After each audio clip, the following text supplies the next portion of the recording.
Penata laksana sumber daya air. 1. Seorang penata laksana sumber daya air sedang menganalisis data debit sungai. Metode apa yang paling tepat digunakan untuk mengestimasi debit puncak pada daerah aliran sungai yang tidak terukur? A. Metode rasional. B. Metode SCS. C. Metode Sinder. D. Metode Muskingum. E. Metode Manning. Jawaban yang tepat dari soal ini adalah B. Pembahasan dari pertanyaan di atas yaitu, bahwa metode SCS atau Soil Conservation Service adalah yang paling tepat untuk mengestimasi debit puncak pada daerah aliran sungai yang tidak terukur. Metode ini mempertimbangkan karakteristik das seperti tata guna lahan, jenis tanah, dan kondisi hidrologi. Kita masuk soal berikutnya. 2. Dalam perencanaan bendungan, penata laksana sumber daya air harus mempertimbangkan risiko piping. Manakah dari berikut ini yang bukan merupakan metode pengendalian piping? A. Pembuatan cut-off trench. B. Pemasangan filter. C. Penggunaan geomembran. D. Peningkatan tekanan air pori. E. Pemadatan tanah pondasi. Jawaban yang tepat dari soal ini adalah D. Pembahasan dari pertanyaan di atas yaitu, bahwa peningkatan tekanan air pori justru meningkatkan risiko piping. Metode pengendalian piping yang benar meliputi pembuatan cut-off trench, pemasangan filter, penggunaan geomembran, dan pemadatan tanah pondasi untuk mengurangi permeabilitas. Kita masuk soal berikutnya. 3. Penata laksana sumber daya air sedang mengevaluasi efisiensi irigasi. Jika efisiensi penyaluran 80%, efisiensi pemberian air 70%, dan kebutuhan air di sawah 1,2 liter detik H, berapa debit yang harus disediakan di intake untuk mengairi sawah seluas 1000 hektar? A. 1,71 meter kubik per detik. B. 2,14 meter kubik per detik. C. 2,68 meter kubik per detik. D. 3,35 meter kubik per detik. E. 4,29 meter kubik per detik. Jawaban yang tepat dari soal ini adalah B. Pembahasan dari pertanyaan di atas yaitu, bahwa debit di intake sama dengan atau kebutuhan air, atau efisiensi penyaluran X efisiensi pemberian X luas. Atau 1,2 atau 0,8 X 0,7 X 1000 sama dengan 2142,86 liter detik sama dengan 2,14 meter kubik per detik. Kita masuk soal berikutnya. 4. Dalam analisis hidrologi, penata laksana sumber daya air menggunakan metode probabilitas untuk menentukan debit banjir rencana. Jika digunakan periode ulang 50 tahun dengan distribusi log Pearson 3, berapakah nilai faktor frekuensi atau KT yang paling mendekati? A. 2,054. B. 2,326. C. 2,576. D. 2,797. E. 3,090.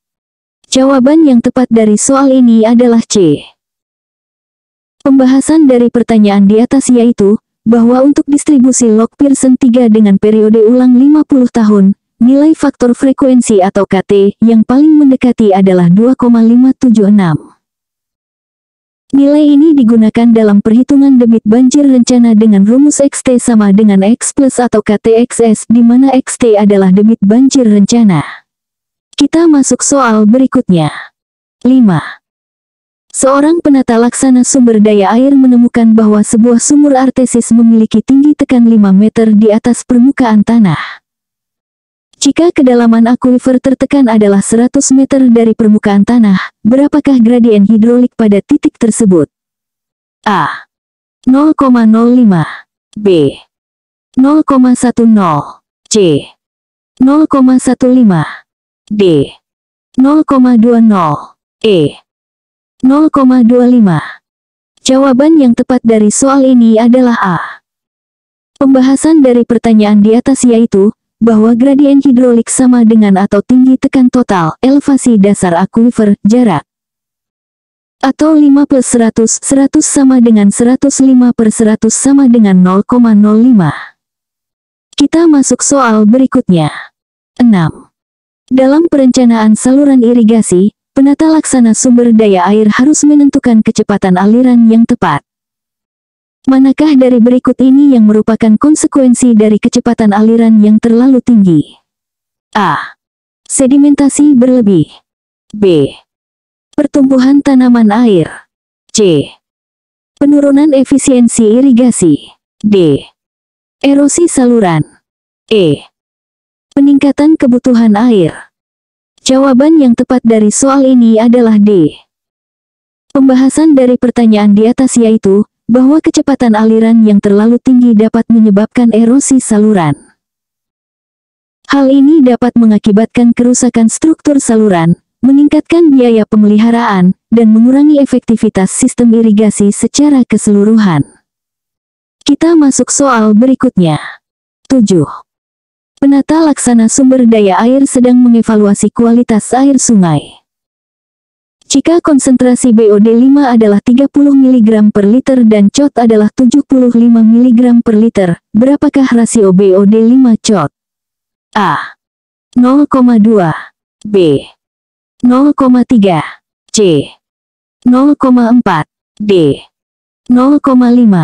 E. 0,6. Jawaban yang tepat dari soal ini adalah C. Pembahasan dari pertanyaan di atas yaitu, bahwa rasio BOD5 COT sama dengan 30 mg per liter, 75 mg per liter sama dengan 0,4.